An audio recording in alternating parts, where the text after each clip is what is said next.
miertjies werk harder as ooit om vir die koue voor te berei.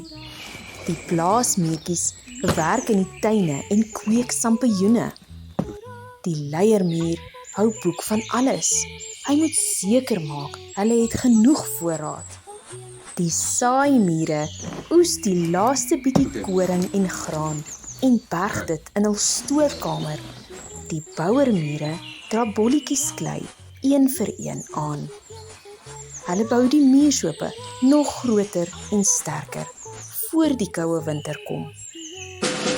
In die muurkolonie word ook soldate opgelei, want hulle moet die nes en die kosvoorraad beskerm. Hierdie is harde werk, maar alles die moeite werd. Die springkaan geniet sy sorgvrye dae meer as ooit.